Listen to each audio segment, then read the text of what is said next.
Hello everyone, welcome back to the channel future with tarot. ये reading होगी Capricorn के लिए और इसमें 21 से लेकर 30 सितंबर तक का जो टाइम पीरियड है उसके रिगार्डिंग हम मैसेजेस देखेंगे। और जिनको पर्सनल रीडिंग चाहिए तो 1 क्वेश्चन के चार्जेस 199 है। आपका जो स्टार्टिंग होगी इस टाइम पीरियड की, वो एक तो आपके थॉट्स बहुत ज़्यादा प्रिवलेंट रहने वाले हैं इस टाइम पीरियड में। मीन्स कि बहुत ज़्यादा आप सोच विचार में लगे रहोगे। ये आपके किसी डिफरेंट प्लेस पर जाने के लिए भी हो सकता है कि आपने कहीं पर जाने का सोचा हुआ है, किसी न्यू बिल्डिंग में जाने का आपका मन था। और ये भी पॉसिबिलिटी है कि कोई पर्टिकुलर प्लेस आपके लिए बहुत ज़्यादा इंपॉर्टेंस रखती है जस्ट बिकॉज कि वहां पर आप किसी स्पेशल पर्सन से अपनी लाइफ में कभी मिले होंगे, या फिर आपकी जो एक्सपेक्टेशंस हैं कि अगर मैं इस जगह पर ट्रैवल करता हूं तो शायद मैं अपने लाइफ पार्टनर को या सोलमेट को मैं मिल पाऊं, या फिर बिजनेस के टर्म्स में मैं भी बोलूं तो वहां पर भी यही सेम है कि आप की जो प्लानिंग प्लॉटिंग चल रही है, सबसे पहली बात तो वो किसी इंसान की वजह से चल रही है कि कुछ ना कुछ चेंजेस आपको लाने हैं, और वो शायद जो चेंजेस आएंगे उनके साथ मीटिंग होने के बाद ही हो सकती है। तो पर्टिकुलर जो प्लेस है वहां पर आप मिलने की सोच रहे हो, ये सारी चीजें पॉसिबल भी होंगी। जिस हिसाब से आपका सोच चल रही है, जो प्लानिंग चल रही है, वही सेम चीज डिफरेंट इंसान की भी चल रही है। तो यहाँ पर कंफर्मेशन तो है कि क्योंकि यहाँ पर एस ऑफ सॉर्ड्स है, तो जो आपके गोल्स है वो आप अचीव कर पाओगे। न्यू मैसेजेस आपको रिसीव होंगे, कन्वर्सेशंस जो भी होंगी वो आपके फेवर में रहेंगी, लेकिन थोड़ी सी टायरिंग हो सकती है, या फिर आपको जो रिस्पॉन्सिबिलिटीज उसके साथ दी जाएंगी ना, वो आपको ऐसा लगेगा कि ये हद से ज्यादा रिस्पॉन्सिबिलिटी मुझे दी जा रही है। और उसकी वजह से आप क्या करोगे कि किसी और एक्स्ट्रा इंसान को अपने साथ लेकर चलने की कोशिश करोगे, जो कि आपके साथ चलने में अभी इंटरेस्टेड नहीं है। तो कोशिश ये करो, चाहे ये लव लाइफ है, चाहे आपकी पर्सनल लाइफ हो, चाहे आप ये जो रीडिंग देख रहे हो वो करियर से रिलेटेड हो, या फिर बिजनेस से रिलेटेड हो, या फिर जो लोग स्टूडेंट्स हो वो भी अगर इस रीडिंग को देख रहे हो, तो मैं एक चीज बोलूं, आप अभी फिलहाल जिसके साथ पार्टनरशिप में काम कर रहे हो, या फिर सिंगल इंसान जिसके साथ आपको लगता है कि आपकी जो फ्रीक्वेंसी, आपकी जो वाइब है वो मैच कर रही है, तो आप उस इंसान को अप्रोच करो और उससे अपनी चीजों को डिस्कस करो।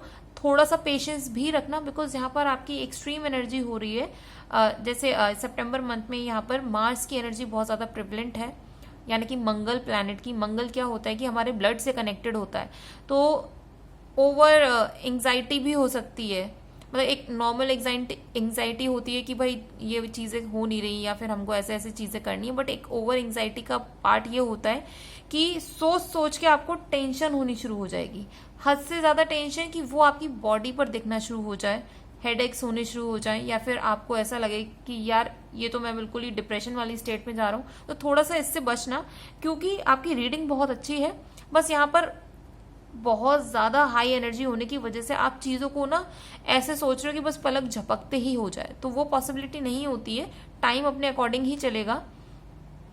तो सिर्फ एक इंसान के साथ कदम से कदम मिलाकर चलो, वो यहाँ पर पॉसिबिलिटी है, लेकिन उसके अलावा अगर आप सोच रहे हो कि 2-3 लोगों को साथ लेकर चलो, तो वो पॉसिबिलिटी नहीं है।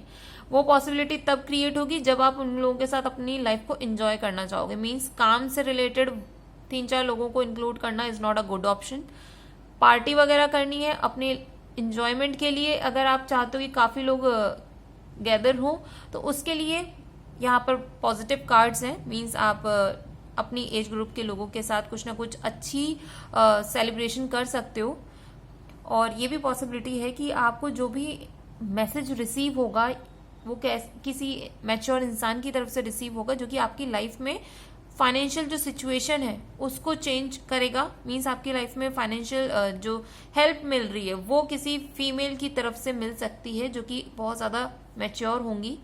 या फिर ये भी पॉसिबिलिटी है कि कोई ऐसा मेल इंसान जो कि बहुत ज्यादा केयरिंग है और सब इंसान की जो है ना वैल्यू करते हैं। यहाँ पर एक चीज और है कि लास्ट स्टेप है आपका किसी काम का। जो लोग कोर्ट केस से डील कर रहे हो, या फिर सोच भी रहे हो कि कोई कोर्ट केस आपको करना है, लड़ना है, अपनी चीजों को फेवर में लाना है, तो आपको एक चीज बोलूं, देखो उस काम में बहुत मेहनत लगेगी। ऐसा नहीं है कि वो इजीली हो जाएगा, लेकिन अगर आप जो भी आपको स्टेप्स बताए जा रहे हैं, बिना थके अगर आप उनको करने के लिए तैयार हो तो ही इस चीज में जाना, बिकॉज यहाँ पर आउटकम जो है वो आपके फेवर में रहेगा, लेकिन वो बहुत ज्यादा टायरिंग हो सकता है और ये जो काम है ऑलमोस्ट 1 ईयर ले सकता है। तो सोच समझ के अपनी चीजों को प्रोसीड करना। तो ये रीडिंग अगर आपके साथ रेजोनेट की हो ना, तो do like, share, comment and subscribe to my channel future with tarot.